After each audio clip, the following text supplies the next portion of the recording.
My husband walked out of our lives 14 months ago. Yesterday, I saw him buying coffee 3 blocks from our house. He did not see me. I made sure of that. I had been coming out of the pharmacy on Elgin Street, the same pharmacy where I used to pick up his blood pressure medication every second Tuesday. It was raining the way Ottawa rains in late October, that fine mist that soaks through your coat before you notice it. I had my umbrella up and my head down, thinking about nothing in particular. Thinking about whether I had enough milk at home. Thinking about whether to call my daughter that evening or wait until the weekend. Then I looked up. He was standing at the window of Bridgehead, the one on the corner. His back was to me. Gray jacket, the dark green wool scarf I had given him for Christmas 3 years before he disappeared. The same slight tilt of his right shoulder, the old injury from a construction job in his 30s that never quite healed right. The way he held his cup with both hands even though it was not that cold inside. My umbrella dropped. I did not feel it leave my hand. I did not feel the rain begin to hit my face. I only felt the strange, vertiginous sensation of the ground becoming unreliable beneath my feet, the way it does in dreams just before you fall. His name came out of my throat before I could stop it. Not loud, just a breath with shape. Frank. He did not turn. A woman beside him laughed at something and he leaned slightly toward her and I watched him place his hand briefly on her arm. A small gesture, familiar. The gesture of someone who had done it 1,000 times. I picked up my umbrella and walked to my car. I sat there for 11 minutes before I could make my hands steady enough to start the engine. 14 months earlier, my husband of 37 years had left for a weekend fishing trip to Algonquin Park with 2 men from his old firm. He had kissed me on the cheek at the front door. He had asked me to water the tomatoes while he was gone. He never came back. The OPP found his truck at the access road near Canoe Lake on the Monday. His wallet was inside. His phone. His jacket folded neatly on the passenger seat, which the detective told me later, quietly, was sometimes a sign. The lake was searched. Divers went down twice. They found nothing. For 6 weeks, I believed he had drowned. For 6 weeks, I organized a death that left no body to bury. A memorial service at the church on Bronson Avenue where we had attended for 20 years. Casseroles from the neighbors. My daughter flying in from Vancouver. Her husband taking time off work. Both of them sleeping in the guest room and speaking to me in the careful voices people reserve for the very old or the very fragile. Then the coroner's office issued the presumption of death certificate and I began the paperwork that turns a living person into a legal absence. And now here he was, buying coffee. I did not sleep that night. I sat at the kitchen table where we had eaten 37 years of breakfast, and I looked at my hands and I tried to think clearly. My first instinct was that I had been wrong. Grief does that. It conjures the dead from strangers on the street, from voices on the radio, from the particular way a man holds a coffee cup. I knew this. A grief counselor had explained it to me in the weeks after the memorial. Gently, the way you explain something to someone you are not sure is hearing you properly. But I also knew the scarf. I had bought it at a shop on Sussex Drive. Forest green cashmere, the kind you do not find at department stores. There was a small repair near the left end where I had fixed a pole with thread that was almost but not quite the right color. I had seen that repair, and I knew the shoulder. I went to my laptop and pulled up a map of the block, the Bridgehead on Elgin, the building beside it, the one with the red awning. I opened a notes application and I wrote down everything I remembered. The gray jacket, the green scarf, the woman, her approximate age, 50s, dark coat, short hair, the way he had touched her arm. Then I sat there until 4 in the morning and I thought about what kind of woman I intended to be from this moment forward. I called my daughter the next day. Not that night. That night I needed to be alone with what I knew. She answered on the second ring, her voice carrying that slight caution she had developed since her father's disappearance. The way she always listened first, now for the register of my voice, before deciding how to respond. "Mom." Are you okay? I need to tell you something, I said, and I need you to listen to the whole thing before you say anything. There was a pause. Okay, I told her everything: the pharmacy, the coffee shop, the shoulder, the woman. I spoke slowly and I did not use words like I think or maybe, because I was done with softening the edges of things I knew to be true. When I finished, the silence stretched long enough that I thought we had lost the connection. Mom, she said finally. Her voice was strange, flattened. Say what you are thinking, I said. I think you should come stay with us for a while. That is not what you were thinking. Another silence. When she spoke again, her voice had changed in a way that I recognized but could not immediately name. It was the voice she had used once when she was 17 and had broken something and was deciding whether to confess to it. There is something I should have told you, she said, a long time ago. The kitchen felt very small. Tell me now, I said. She took a breath that I could hear clearly through the phone, the kind of breath you take when you are about to say something that cannot be unsaid. Dad called me, she said, about 3 weeks before he left. He said he needed to talk to someone. He said things had gotten complicated and he did not know what to do. I set down the glass of water I had been holding. Complicated how? He had been seeing someone for a long time. He said it started during the years when his firm was struggling, when he was traveling a lot to Toronto and Calgary. He said it had become serious. He said he did not know how to end it, and he did not know how to tell you, and he felt like he was trapped between two lives, and he could not keep doing it. I looked at the tomato plants on the windowsill. I had watered them the weekend he left, just as he had asked. I had kept watering them after the memorial because I did not know what else to do with my hands in the mornings. And you said nothing, I said. He begged me not to. He said he was going to figure it out. He said he needed time. She was crying now, quietly, the way she had cried as a child when she knew she had done something she could not fix. And then he disappeared, and the police said the lake and the divers. And I thought, Mom, if I told you then, it would only hurt you more. I thought, what was the point if he was gone? The point, I said, was that it was the truth. She did not answer. I need you to come here, I said. Not me to you. Here, this week. Mom, I have work and Declan's school. This week, I said again. She came on Thursday. I did not tell her what I had been doing in the days before she arrived. I did not tell her about the Wednesday morning when I had driven back to the bridgehead and sat in my car in the parking garage across the street for 2 hours watching. He did not come. I did not tell her about Thursday morning when I arrived before it opened and waited, and at 8:47 he appeared from the direction of the glebe. The same gray jacket, a different scarf this time, navy. And he went inside and 15 minutes later came out with 2 cups. And he walked back the way he came and I followed. Not close. Half a block. Enough. He turned onto a side street and I watched from the corner. He walked to a low-rise apartment building, the kind that had been there since the 70s, brick and flat-roofed. He used a key fob for the front door. I noted the address.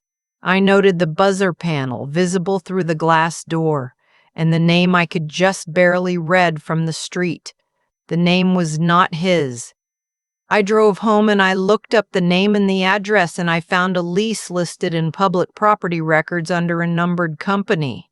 The numbered company, with a bit more searching, traced to a numbered company I did not recognize but that had been registered in Ontario 4 years ago. 4 years. He had been planning this for at least 4 years. When my daughter arrived, I made tea and I sat her down at the kitchen table and I told her everything I had found. She listened without speaking. Her hands were wrapped around her mug and she did not look at me, only at the table. When I finished, she looked up. What are you going to do? I am going to find out exactly what was done with our money, I said, and then I am going to make sure it is undone. She looked frightened. Not of me, of the situation. The version of her mother who was sitting across from her, dry-eyed, speaking in a measured voice about money and legality and what comes next. He might not have taken anything, she said. Maybe he just left. He left, I said, but people who simply leave do not register numbered companies 4 years in advance. I had already made an appointment, a lawyer downtown who specialized in family law and financial fraud, a woman whose name had been given to me by a friend who had gone through her own difficult divorce 3 years earlier. I did not tell my daughter about the appointment until the morning I was leaving for it because I knew she would want to come with me, and I needed to walk into that office alone. The lawyer had one of those offices that is deliberately calm, neutral colors, no clutter, a low bookshelf along one wall. She was in her mid-40s, direct, with the kind of patience that is not softness, but efficiency. She listened to everything without interrupting. When I finished, she asked 3 questions. How long had we been married? Whether there were joint accounts still active? Whether I had documentation of the assets we had held at the time of the presumption of death? I had brought everything. A folder with bank statements, the RRSP records, the property deeds for the house and the cottage on Calabogie Lake, the investment account statements from his financial advisor. I had spent 2 days organizing it. She looked through the folder methodically, making occasional notes. The presumption of death certificate is a legal instrument, she said, but it does not dissolve assets. If he is alive, the certificate can be challenged. And if he has been accessing joint assets or transferring marital property without your knowledge or consent, that is fraud. She said the words simply, without drama. What I need, she continued, is a private investigator. Someone who can document his current identity, his address, his finances. Once we have that, we file to have the presumption of death overturned. And simultaneously, we move to freeze any accounts we can identify. After that, the full scope of what was transferred becomes visible. She named a firm she worked with regularly. She said they were thorough and discreet. I said, please contact them today. The investigator was a woman, which surprised me, though I am not sure why it should have. She was quietly methodical. Within 4 days, she had confirmed what I had suspected. The name on the buzzer was a legal alias, established with supporting documents that my husband had obtained with the help of a notary in Toronto who was no longer practicing. The woman in the apartment was a dental hygienist, 15 years younger than me, originally from Sudbury. She had been with my husband for 6 years. She believed he was a widower. She believed his name was what his alias said it was. She had no idea. The investigator also found the money. Not all of it, but enough. 2 years before his disappearance, my husband had begun moving funds from our joint investment account in small increments, amounts below the threshold that would trigger automatic reporting. He had transferred them into accounts held by the numbered company, which then moved the money again into an account held under his alias. The total was significant, in the range of $230,000. There was also the cottage. A property transfer had been registered 20 months before his disappearance. The Calabogie cottage, which we had owned jointly for 19 years, had been transferred into the sole name of a numbered company. The signature on the transfer documents bore my name. It was not my signature. I sat with the investigator's report for one evening. I read it twice slowly, then I called my daughter.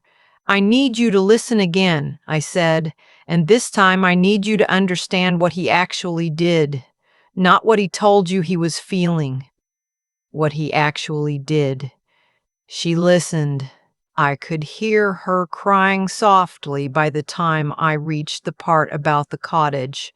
Mom, she said when I finished, I am so sorry. I should have told you what he said to me. I should have told you the moment he disappeared. Yes, I said. I thought I was protecting you. I know you did. I paused. But you were protecting him, too. It is important that you understand that. She was quiet. I am not angry at you, I said, but I am going to need you to give a statement. to the lawyer, and possibly to the police. Everything he told you before he left, every detail you remember. Okay, she said, quietly. Okay, Mom. Whatever you need. The lawyer filed the application to overturn the presumption of death on a Tuesday. The same day, she applied for an emergency injunction to freeze the numbered company accounts pending investigation of fraudulent transfer. The judge granted the freeze within 48 hours. The police became involved at that point, which my lawyer had anticipated. The Financial Crimes Unit of the Ottawa Police Service took the investigator's report and opened a file. 2 officers came to the house to take my statement. They were professional and thorough, and they did not treat me like a woman who had imagined something. My husband was arrested on a Thursday morning, not at the bridgehead, at the apartment building on the side street. The officers knocked at 7:15 in the morning. The dental hygienist opened the door. She had no idea what was happening. My husband was taken out in handcuffs while she stood in the hallway in her work clothes, watching a life she thought she understood disappear in real time. I was not there. I did not want to be. I was at home, sitting at the kitchen table, drinking my coffee, watching the light come through the window the way it does in late October in Ottawa, pale and thin and honest. He called me from the detention center that afternoon. One call, which I was told about but did not take. I had nothing to say that would help either of us. He had made his choices with great deliberateness over many years. He had forged my signature on a property deed. He had declared himself dead to avoid accountability. He had allowed me to grieve him, to hold a memorial service, to sit with a grief counselor, and talk about learning to breathe again. He had watched all of that from his other life and done nothing. There was nothing for me to say to him. My daughter came back a second time when the charges were formally laid. Fraud over $5,000, forgery, identity deception. She sat with me in the lawyer's office when the full accounting of the marital assets was presented. The cottage transfer was reversed by court order. The funds in the numbered company accounts, the $230,000, were returned to the joint account pending final division, at which point they would belong to me entirely. Since a court does not divide assets in favor of a spouse who committed fraud to obtain them, the financial advisor who had managed our investment account came to the house himself to explain how the transfers had been executed without triggering his oversight. He was visibly mortified. He gave me 3 months of fee-free management and a referral to a colleague who specialized in accounts for recently separated or widowed clients. I thanked him. I also made a note to find a different advisor. The legal process took most of the winter. I will not pretend it was easy. There were weeks when the paperwork was relentless, when the calls from the lawyer came faster than I could absorb them, when I had to sit with the knowledge not only of what my husband had done, but of how long he had been doing it. Quietly, while I made dinner and tended the garden and believed I knew the shape of my own life, I thought about the fishing trip, the wallet in the truck, the jacket folded on the passenger seat. He had planned that too, every detail. The truck at the access road, visible enough to be found quickly. The open water of Algonquin, deep enough that the absence of a body would be explainable. The grief he had scripted for me without my knowledge or consent. I had watered his tomatoes. My daughter called every few days through the winter. We did not speak easily at first, the way we had before. There was something between us now that required time to become something other than what it was. But she called, and I answered, and slowly the calls grew longer, and the silences in them less careful. Her husband drove up from Vancouver in February with their son, who is 9 and knows nothing of any of this except that his grandmother has been going through a difficult time. He spent 4 days with me, and we built a bird feeder for the backyard and watched hockey and ate too much pasta. By the time they left, something in me that had been locked since October had quietly shifted. My husband's case went before a judge in March. He pleaded guilty to 2 of the 4 charges in exchange for a conditional sentence. which in practical terms meant he would not serve time in a federal facility, but would face strict conditions, community supervision, and a permanent record. The financial restitution was ordered separately. He did not look at me in the courtroom. I did not require him to. Afterward, on the steps of the courthouse, my daughter took my arm in hers, and we walked to the car without speaking. And I thought about how strange it is, the things you survive. The things you survive not because you are exceptionally strong, but because the alternative is to stop. And stopping is a choice you do not make. The cottage went back to my name alone by April. I drove up on a Saturday in May, the first warm weekend of the year. I had not been there in almost 2 years, and the place smelled of cold and closed rooms, and the dock needed work, and a raccoon had found a way into the storage shed. I spent the first day cleaning. The second day, I sat on the dock in the afternoon sun and watched the lake and let myself be somewhere I had always loved without the weight of someone else's deception attached to it. The water was still cold. A loon called somewhere in the cove to the north. An old couple in a canoe drifted past and raised their paddles in greeting, and I raised my coffee cup back. I did not think about him. Not much. I thought about the woman in the dark coat who I had seen briefly, once, through a car window. What she was navigating now, the collapsed version of a life she had thought was real. I did not hate her. I had given that up somewhere around February when I understood clearly that she had been deceived as thoroughly as I had, only in different ways and for different reasons. She was not my problem. She had enough of her own. I thought about my daughter and the call she had received and the choice she had made and how it had felt to her to carry that for 14 months while watching me grieve. I do not excuse it, but I understand it better now than I did in October, and understanding is its own kind of forward motion. I thought about the woman I had been when I walked into that coffee shop reflection in the glass, gray-haired and unnoticed, an umbrella dripping on the sidewalk, the woman who had stood there and said his name into the wet air and felt the world tip sideways. I am still that woman, but I am also the woman who went home and sat at a kitchen table and decided, without drama and without anyone telling her she could, that she was going to find out exactly what had been done to her life and she was going to take it back. I finished my coffee on the dock. The loon called again. The old couple had disappeared around the bend. I went inside and made dinner for one, and I ate it at the table by the window, looking out at the water, and it was quiet in the way that things are quiet when you have chosen the quiet yourself. You do not reclaim a life all at once.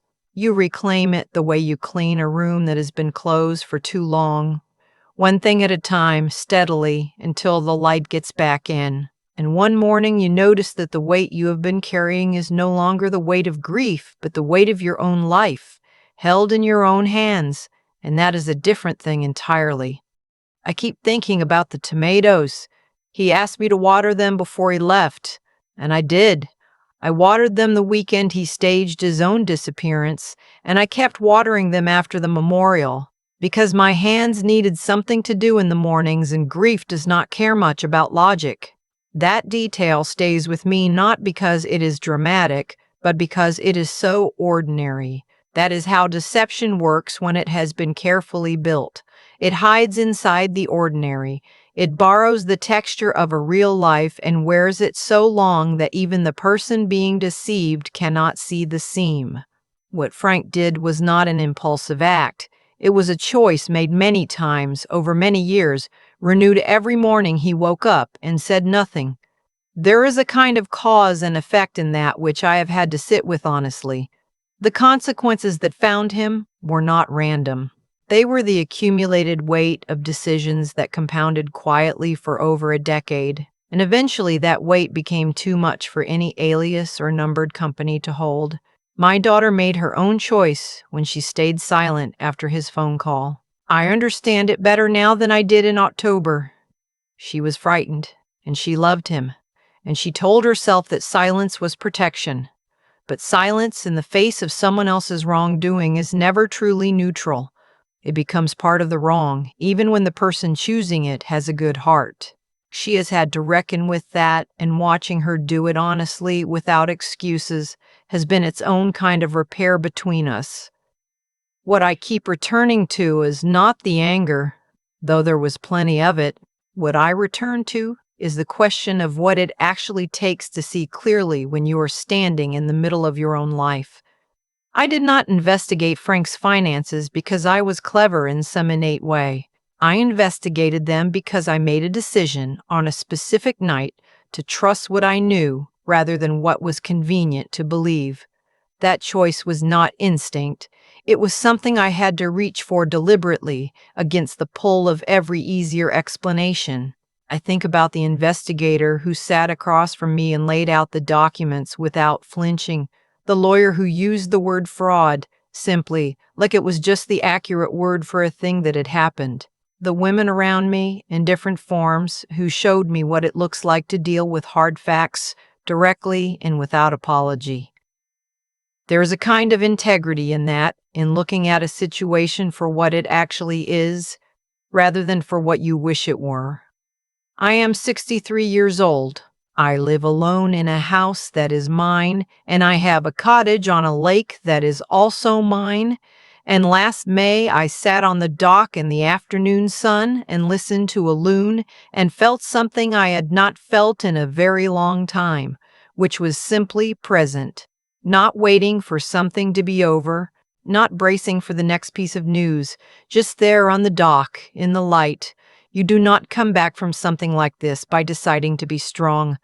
That framing never made sense to me. You come back by being honest about what happened, by asking the right questions even when the answers are uncomfortable, and by refusing to let someone else's choices become the story you tell about yourself. That is what I did. That is the only thing I did, and it was enough.